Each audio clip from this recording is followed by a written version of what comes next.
Suk-ryu's family invited Sang-hyo's family to eat together at their house. The two families seemed to enjoy their food very intimately. With Mr. Choi's attention, he helped his wife to take the food. While Mr. Bae acts indifferent, so his wife gets upset. Suk-ryu invites Sang-hyo to her room. She feels that her boyfriend is very busy. And Sang-hyo asks her to wait a week. Suddenly Dong-jin comes in and thinks they are doing something indecent. But Suk-ryu doesn't mind because they have been blessed. And Dong-jin still badmouths Suk-ryu. To shut Dong-jin up, Sang-hyo gives Dong-jin pocket money.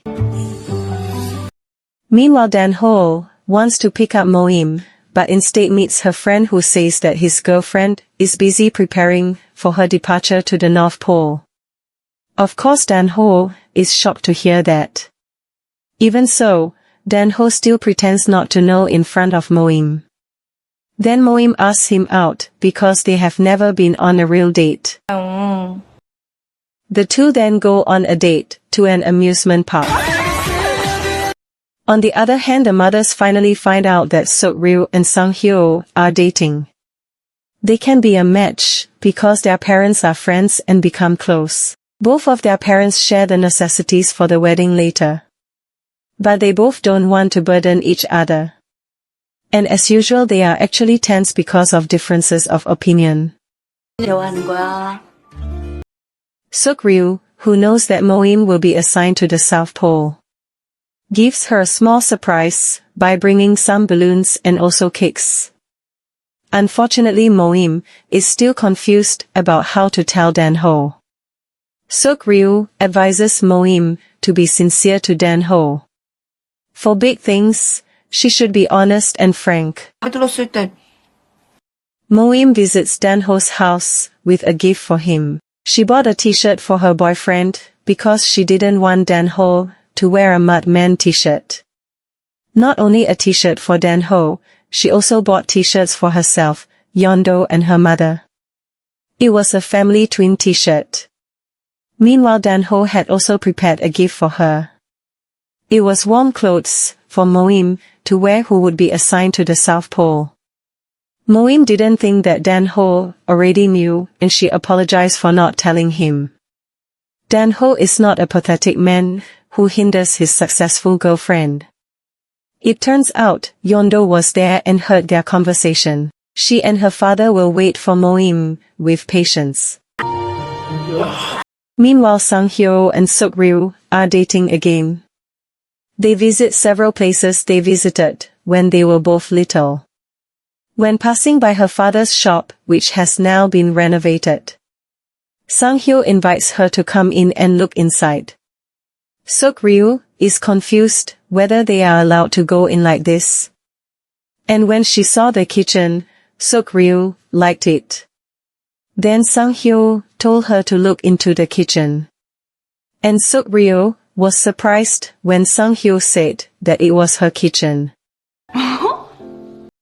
Apparently, some time ago before Suk-ryu's father decided to retire, he came to Sang-hyo and asked to renovate the shop. The shop will be given to Suk-ryu so that she can open her own restaurant.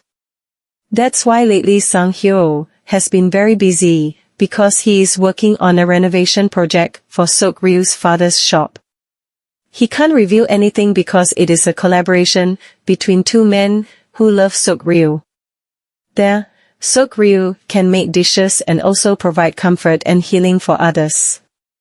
Suk-ryu thinks Sang-hyo is very great at being able to fix her room, her hut and now her restaurant. That night they gathered together. Suk-ryu thought they would hold Moim's farewell party at a restaurant, but it turned out to be only in front of a convenience store. Moim felt it was unnecessary because she was worried that her best friend would be sad later. They didn't expect can be close friends even though they have different professions. Moim asked them to wait a year and they will gather together again. Finally, Moim's departure day arrived. Her mother felt that her daughter should have gotten married, but she chose to go to a cold place. And Yeon-do asked her to always take care of her health. Moim promised that she would make a video call with Yeon-do and also with her mother. The daughter and mother hugged. Her mother was very proud of her daughter. They said goodbye and Dan-ho would take her to the airport. Sok-ryu's father and mother visited Sok-ryu's restaurant. Her father was very satisfied with Sang-hyo's work. And Sok-ryu thanked her father, and she would try her best. Her mother felt that Sok-ryu would have difficulty running her own business. So if she needed help, she could call her father who was currently unemployed. And Sok-ryu would make her father an advisor to the Rainbow Kitchen. She wanted to know how her father developed the menu, managed the business and also handled the risks. And her father agreed to help his beloved daughter. Sang-hyo was stunned to see Sok-ryu wearing a wedding dress. He couldn't find words to describe Sok-ryu's beauty. Even though Sok-ryu is wearing a dress, she can still strangle Sang-hyo's neck because he keeps teasing Sok-ryu. And because of her busy schedule, Sok-ryu asked Sang-hyo to postpone their wedding for a year. She has to build a restaurant and also currently Moim is still at the South Pole, so she can't attend the wedding. Because the reason is so clear, Sang-hyo can't refuse it.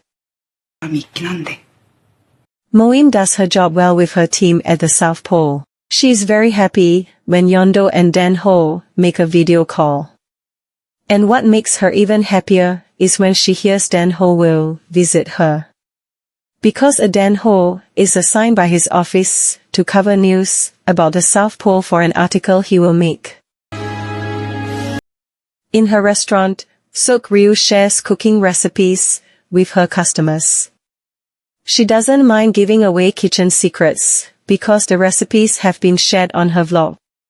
As long as her customers like delicious and healthy dishes, that's enough for her. Sok-ryu apologizes for being late to meet Sang-hyo. Sang-hyo, who has been waiting for almost an hour, feels ignored by Sok-ryu. It seems that Sang-hyo has changed a little because he used to have no problem, but now he is angry. But Sang-hyo feels that Sok-ryu is belittling their promise. And finally, he cancels the meeting with their house contractor. Sok-ryu feels that Sang-hyo doesn't have to wait for her because she will just agree. Hearing that, Sang-hyo is a little angry because she seems to be belittling their house. And they both can't hold back their emotions. Realizing that the two of them are fighting, Sang-hyo then makes a rule. If they will always hold hands when fighting. If it still doesn't subside, then they will call each other with a term of endearment. And even though the two of them are fighting, they must still sleep in the same room and bed. That is the entire storyline of the drama Love Next Door. Thank you for accompanying me to watch this drama.